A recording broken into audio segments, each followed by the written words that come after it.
I still can't wrap my head around it.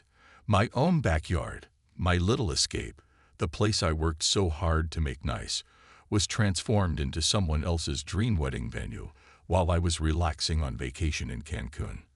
I had no idea this would happen when I left. Not a clue. It all started with Karen from the Homeowners Association. She's one of those neighbors who always seems to think she knows better than everyone else. You've probably met someone like her before. Super friendly, but also kind of pushy. Before my trip, she stopped by and asked if she could store some decorations in my garage while I was away. At the time, it seemed harmless.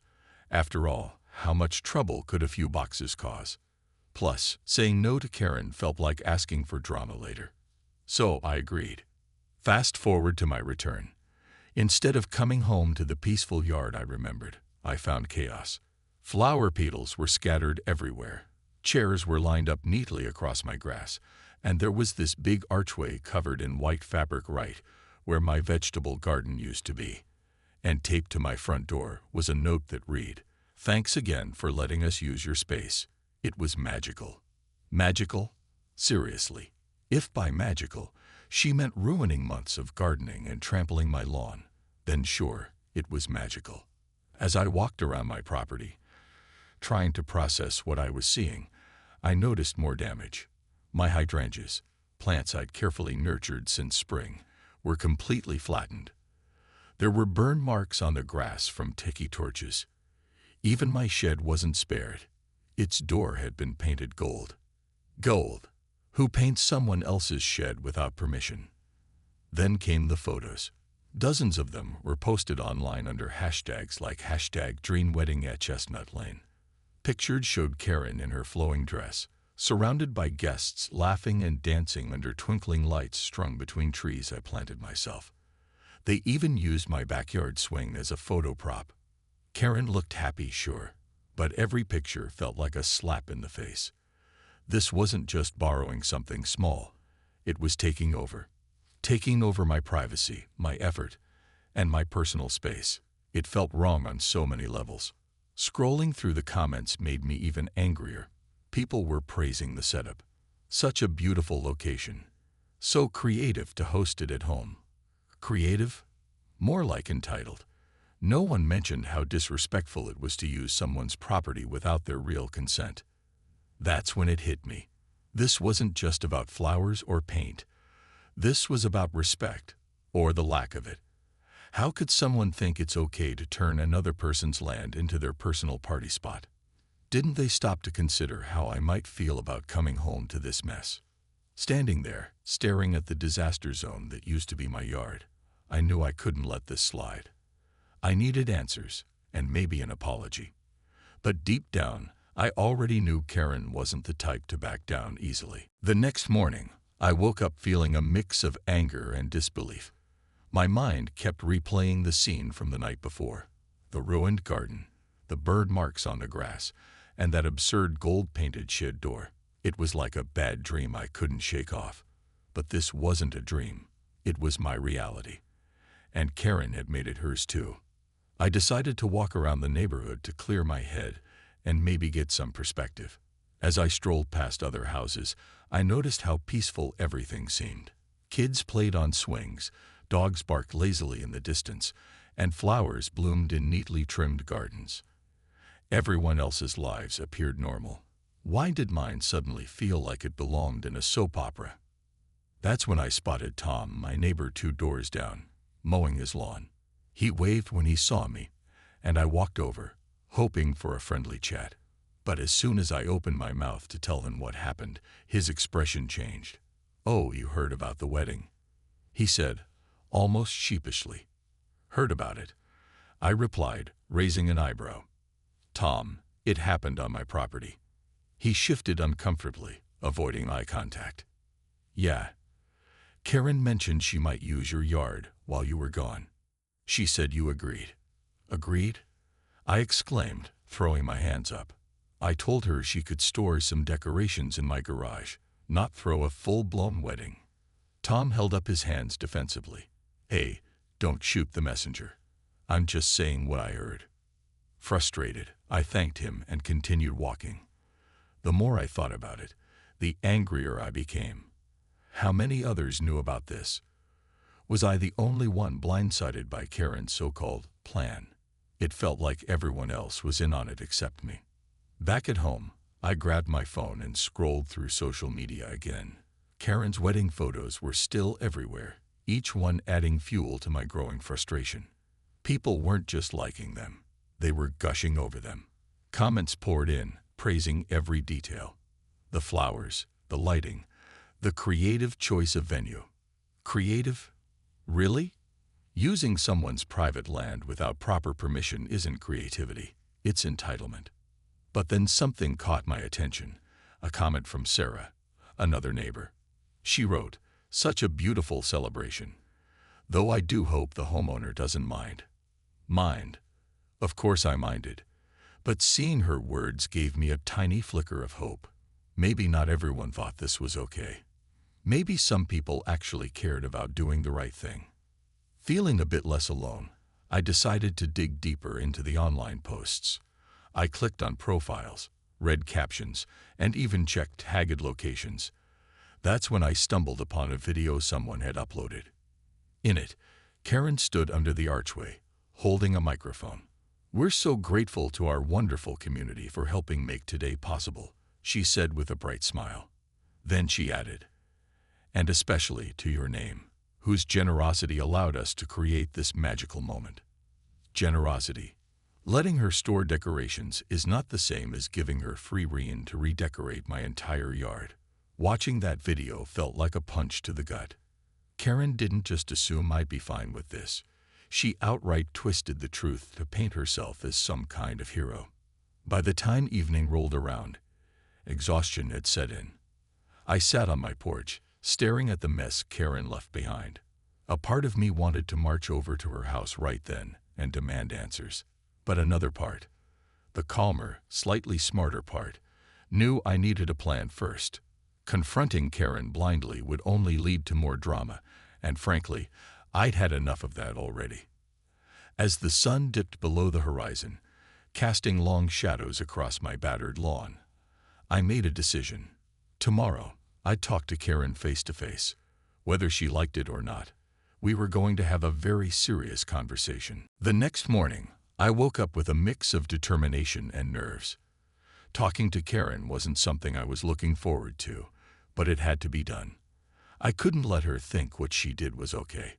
So after a quick cup of coffee to steady my nerves, I headed over to her house. Karen's home was as picture-perfect as ever. Freshly painted shutters, flower boxes bursting with blooms, and a shiny welcome sign on the door. It almost made me feel guilty for being upset. Almost. But then I remembered the state of my own yard and pushed those thoughts aside. I rang the doorbell, and after a moment, her husband answered. He looked surprised to see me, maybe even a little nervous. "Oh, hi," he said, scratching the back of his neck. "Is Karen here?" Before he could answer, Karen appeared behind him, holding a mug of coffee. She greeted me with that same wide smile she always wore, the one that somehow managed to look both warm and calculating at the same time. "Oh, hey, how was your trip?" she asked, like nothing was wrong. "How about we start with why my yard looks like a hurricane hit it?" I shot back, unable to keep the edge out of my voice. Her smile faltered for a split second, but she quickly recovered. "Oh, well, we didn't want to bother you while you were away.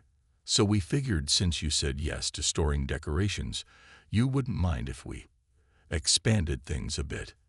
"Expanded?" I repeated, incredulous. I took a deep breath, trying to stay calm. "Karen, you threw a wedding on my property." She shrugged, though there was a hint of defensiveness in her tone. "It's not like you were using it," she said under her breath. Not like I was using it. My jaw dropped. Did she really just say that? All the frustration and anger I'd been holding back bubbled to the surface. "Are you serious right now? This isn't some empty lot. It's my home. My yard. My space. You don't just expand into someone else's property because it's convenient for you." Karen crossed her arms, her smile fading completely now. Look, I thought you'd understand. We needed a venue, and yours worked perfectly. Plus, it's not like anyone got hurt. Not like anyone got hurt. I echoed, my voice rising. You destroyed my garden, burned my grass, and painted my shed gold. Do you have any idea how much work I've put into that yard? She sighed, clearly annoyed that I wasn't letting this go. Okay, fine. If it's really that big of a deal, I'll pay for the repairs. Happy? Happy? No, I wasn't happy. Money might fix the physical damage, but it wouldn't erase the fact that she had completely disregarded my feelings and boundaries. Still, I forced myself to take a step back. Arguing with Karen wouldn't solve anything, not yet anyway. I needed more than an apology or a check. I needed accountability. Fixing the yard is a start, I said firmly, but this isn't just about the cost. It's about respect. You can't treat people's property like it's yours to use whenever you feel like it. Karen rolled her eyes, which only fueled my frustration. Fine, lesson learned, she muttered, though it didn't sound sincere. Anything else? For a moment, I considered pushing further, demanding a real explanation, or even an admission of guilt. But I could tell she wasn't going to give me either. Instead, I nodded curtly. We'll talk later. As I walked back to my house, I replayed the conversation in my head. Karen hadn't apologized. Not genuinely, anyway. She hadn't acknowledged how wrong it was to take over my land without permission. And honestly, that bothered me more than anything else. It wasn't just entitlement. It was a lack of empathy. When I got home, I sat on my porch again, staring at the mess. A strange thought crossed my mind. What if this wasn't just about Karen? What if other neighbors felt the same way she did? That my yard was fair game because I wasn't around to stop them? The idea sent a chill down my spine. After my frustrating conversation with Karen, I knew I couldn't let things end there. She might have brushed it off as a minor misunderstanding, but to me, it was so much more than that. This wasn't just about my yard. It was about respect, boundaries, and making sure something like this never happened again. But where do you even start when dealing with someone like Karen? I decided to take my concerns to the Homeowners Association, HOA board. After all, they were supposed to be the ones keeping order in the neighborhood, right? If anyone could put Karen in her place, or at least hold her accountable, it would be them. So I gathered evidence. Photos of the damage to my yard, screenshots of her social media posts, and even the note she left on my door. Armed with these, I headed to the next HOA meeting. When I arrived, the room felt tense. It was a small group, just 5 members sitting around a table, but their expressions told me everything I needed to know. Most of them looked uncomfortable, avoiding eye contact as I walked in. One of them, Mrs. Dawson, gave me a weak smile before quickly looking away. I laid out my case calmly but firmly, showing them the pictures and explaining how Karen had used my property without permission. This isn't just about flowers or paint, I said. It's about respecting people's space and making sure everyone feels safe in their own home. To my surprise, no one seemed shocked. In fact, a few of them nodded like they already knew what had happened. That's when Mr. Peterson, the treasurer, spoke up. Yeah, we heard about the wedding. A lot of us were invited, actually. Invited? I repeated, stunned. You mean you knew this was happening? Well, not exactly, he stammered. Karen mentioned she might use your yard, but we thought she'd cleared it with you first. Cleared it with me? Was he serious? I stared at him, dumbfounded. How could they think that storing decorations was the same as hosting a full-blown event? And why hadn't anyone bothered to double-check with me? Mrs. Dawson chimed in then, her voice soft. Honestly, we didn't think it would be such a big deal. You were on vacation, and Karen said she'd take care of everything. A big deal. I interrupted, my voice rising despite my best efforts to stay calm. My garden is ruined. My shed is painted gold. People posted pictures online acting like it was some kind of fairy tale venue. How is that not a big deal? The room fell silent. No one had an answer for that. Frustrated but determined, I turned to the rest of the board. Look, I'm not asking for much. Just accountability. Karen can't keep doing whatever she wants without considering how it affects others. If the HOA won't step in, then what's the point of having one? Again, silence. Finally, Mrs. Dawson sighed. We'll talk to her, she promised. But honestly, it's hard to tell Karen anything. You know how she is. That was the problem, though. Everyone knew how Karen was, and yet no one did anything about it. They let her steamroll over rules, over people, over common sense. And now, because of their inaction, my yard was a disaster zone. Leaving the meeting, I felt defeated. The HOA wasn't going to help. Not really. Sure, they'd talk to Karen, but I doubted it would lead to anything meaningful. I needed another way to make my voice heard. That's when I remembered something Tom had said during our earlier conversation. He'd mentioned that Karen cared a lot about appearances, how she presented herself to the neighborhood and beyond. Maybe there was a way to use that against her. Back at home, I opened my laptop and started typing. Within minutes, I found online forums dedicated to sharing stories about difficult neighbors and homeowners association drama. One subreddit, r/entitled people, caught my eye. It was filled with posts from people who had dealt with situations eerily similar to mine. Some were infuriating, others downright absurd, but all of them highlighted the importance of standing up for yourself. Taking a deep breath, I wrote my own post. I included the photos of my ruined yard, the screenshots of Karen's wedding hashtags, and a detailed explanation of what had happened. I titled it, "My Neighbor Threw a Wedding on My Property While I Was on Vacation." As soon as I hit submit, a wave of relief washed over me. For the first time since returning home, I felt like I was taking control of the situation. Whether the internet agreed with me or not, at least I was doing something.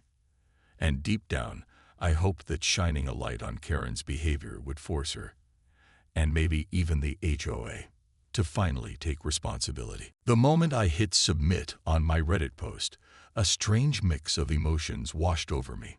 Part of me felt guilty. Was it fair to call out Karen publicly? But another part felt empowered, like I was finally taking a stand after days of frustration. I didn't expect the response to come so quickly. Within an hour, my phone buzzed nonstop with notifications. My post had exploded on r/entitled people, climbing to the top of the subreddit's front page. Hundreds of comments poured in, and thousands of people upvoted my story. At first, I scrolled through them nervously, unsure of what to expect. But as I read, I realized most people were firmly on my side. "This is wild," one commenter wrote. "Who does something like this without permission? She's lucky you're not suing her," another added. "This is such a violation of personal space."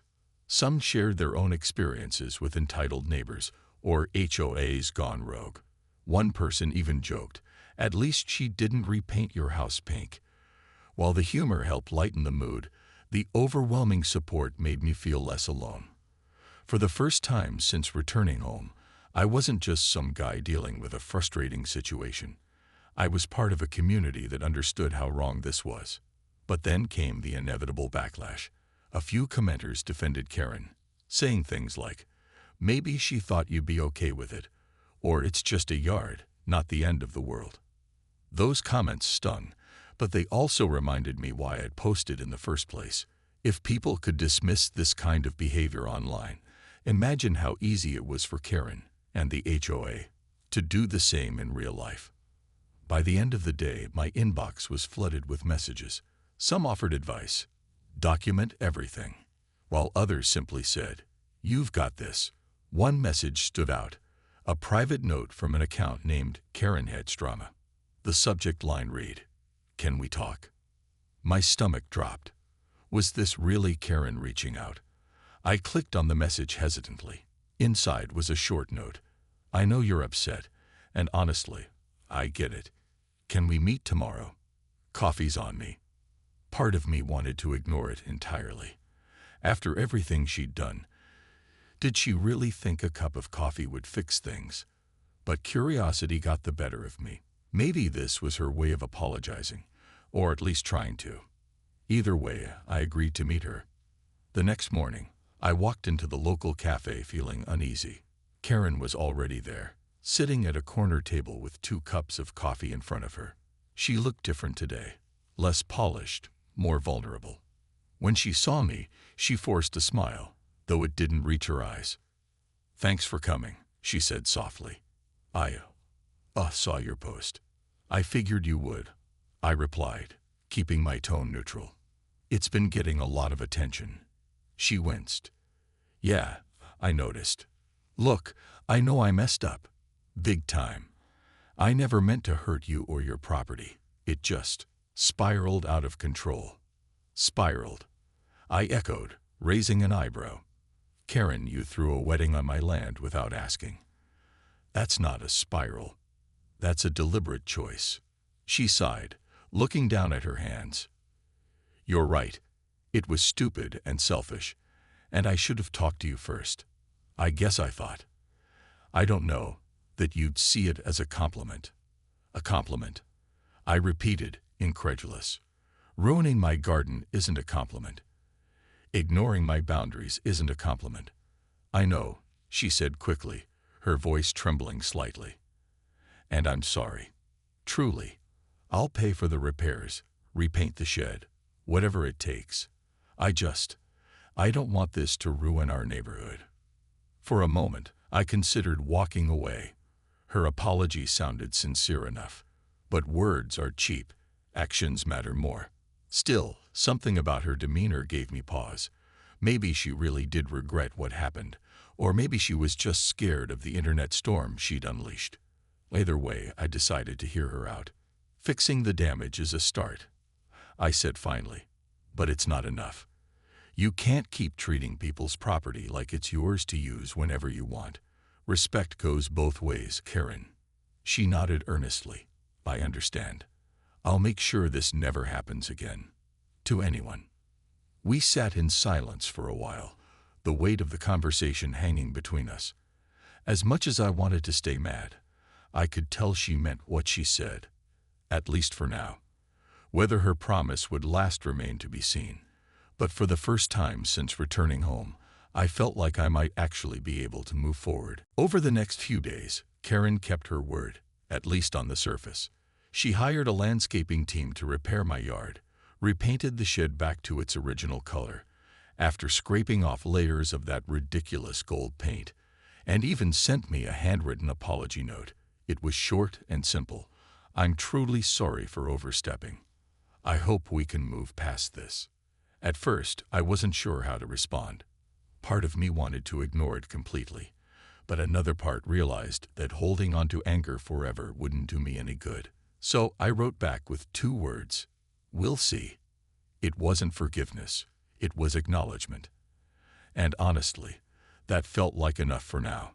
But Karen didn't stop there.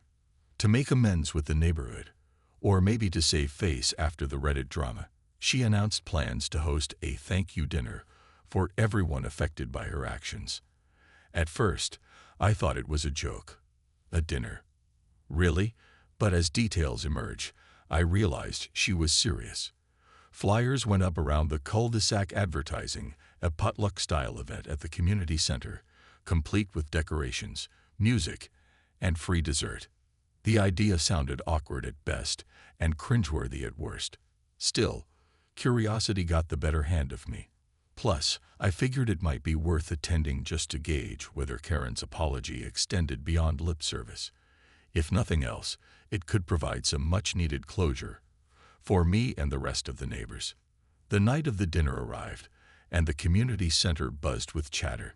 People mingled awkwardly, balancing paper plates loaded with casseroles and cookies. Karen stood near the entrance, greeting guests with forced cheerfulness. When she saw me walk in, her smile faltered slightly before she plastered it back on. "Hey," she said, stepping forward. "Thanks for coming." "Don't thank me yet," I replied dryly. "Let's see if your cooking skills match your decorating ones." She laughed nervously, clearly unsure if I was joking. I left her standing there and headed toward the food table, where Tom and Sarah were already piling their plates high. "What do you think?" Tom asked quietly, nodding toward Karen. "Genuine effort or damage control?" "Probably both," I admitted, scooping macaroni salad onto my plate. "Either way, she's trying. That has to count for something." Sarah nodded thoughtfully. "Still, it's hard to trust her after all this. She's always been intense." "Intense is one way to put it," I muttered under my breath. As the evening wore on, things started to feel less stiff. Conversations flowed more naturally. Laughter filled the room, and someone even convinced Karen to join in a game of charades. Watching her act out wedding photographer while flailing her arms wildly was almost enough to make me forget why we were all here in the first place. Almost. By the end of the night, I found myself talking to Mrs. Dawson, the same HOA member who'd shrugged off my concerns during the meeting. She seemed genuinely remorseful now, though I suspected it had more to do with the online backlash than anything else. "I'm glad Karen's making an effort," she said softly. "This whole thing made us realize how disconnected we've become as neighbors.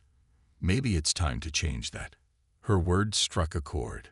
For all the frustration and chaos Karen had caused, her actions, and the fallout, had sparked something important: conversations. People weren't just talking about her wedding anymore. They were discussing boundaries, respect, and what it meant to be part of a community. When I left the dinner that night, I still didn't fully forgive Karen. Trust isn't rebuilt overnight, especially when it's been broken so carelessly. But I did feel a flicker of hope. Maybe this mess could lead to something positive. A chance for everyone, including Karen, to reflect on their behavior and work toward being better neighbors. As I walked home, the cool night air brushing against my face, I glanced back at the glowing windows of the community center. The road ahead wouldn't be easy, but for the first time in weeks, I felt ready to take it, one step at a time. In the weeks that followed Karen's apology and the neighborhood dinner, things began to shift, not dramatically, but noticeably. The tension that had hung heavy in the air seemed lighter, replaced by a cautious sense of unity. Neighbors who once avoided eye contact or exchanged polite but distant greetings now stopped to chat during evening walks. Conversations grew longer, smiles warmer, and laughter more frequent. Karen herself became quieter, less pushy, less quick to assert her opinions at HOA meetings. It was as if she'd realized her usual tactics weren't working anymore. Maybe it was guilt weighing her down, or maybe it was fear of another Reddit post going viral. Either way, I appreciated the change, even if I didn't fully trust it yet. One afternoon, while tending to my newly restored garden, Sarah stopped by with her kids. Her daughter carried a small potted plant wrapped in colorful paper. "It's for you," Sarah said, smiling shyly. "To say thanks for standing up. You inspired us all." I blinked, surprised. "Inspired you?" She nodded. "Before this whole thing, most of us just went along with whatever Karen wanted because it felt easier. But seeing you speak up made us realize we don't have to stay silent. We can ask questions, demand better." Her words hit me like a warm breeze. I hadn't thought about it that way before. To me, his fight had been personal, a way to reclaim what was mine. But hearing Sarah talk about it reminded me that sometimes standing up for yourself isn't just about you. It's about setting an example, showing others that they have a voice too. The HOA board also started making changes, small ones at first, but meaningful nonetheless. They implemented stricter guidelines for events involving shared spaces, ensuring no one could take over private property without explicit permission ever again. They even held a workshop on conflict resolution, inviting a mediator to help neighbors communicate more effectively. At one meeting, Tom raised his hand and asked, "What happens if someone breaks these new rules?" His question drew murmurs of agreement from around the room. For the first time, people were actively participating, not just nodding along while Karen ran the show. Even Karen attended the workshop, sitting quietly in the corner with a notebook. When the mediator asked if anyone had suggestions for improving communication, She hesitated before speaking up. Maybe I should listen more, she admitted softly, and not assume everyone thinks the way I do. No one clapped or cheered, but there was a collective nod of approval. It wasn't perfect, but it was progress. As summer turned to fall, life on Chestnut Lane settled into a new rhythm. My yard flourished again, thanks to the landscapers Karen hired, and a little extra care from me. The burn marks faded, the hydrangeas bloomed anew, and the shed looked almost like new, minus a faint outline of where the gold paint had been. Walking outside each morning, I couldn't help but feel a sense of pride, not just in my garden, but in how far we come as a neighborhood. Still, I knew this wasn't the end of challenges. People are complicated, and conflicts will always arise when different personalities share the same space. But the difference now was that we were talking about them instead of sweeping them under the rug.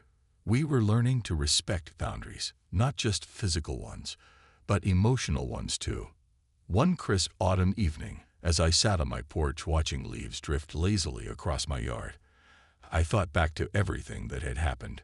From the chaos of finding my land transformed into a wedding venue to the awkward dinner meant to mend fences, it had been a wild ride. Yet through it all, I'd learned something important. Standing up for yourself doesn't mean shutting others out. It means opening doors to accountability, understanding, and growth. And though Karen still occasionally popped by unannounced, old habits die hard. Our interactions felt different now. There was less defensiveness, more mutual respect. One day, she brought over a plate of cookies, a peace offering, perhaps, or just an attempt to be neighborly. Either way, I accepted them with a smile. Life isn't perfect, and neither is Chestnut Lane. But sometimes, imperfection is exactly what makes a place, and its people, feel real.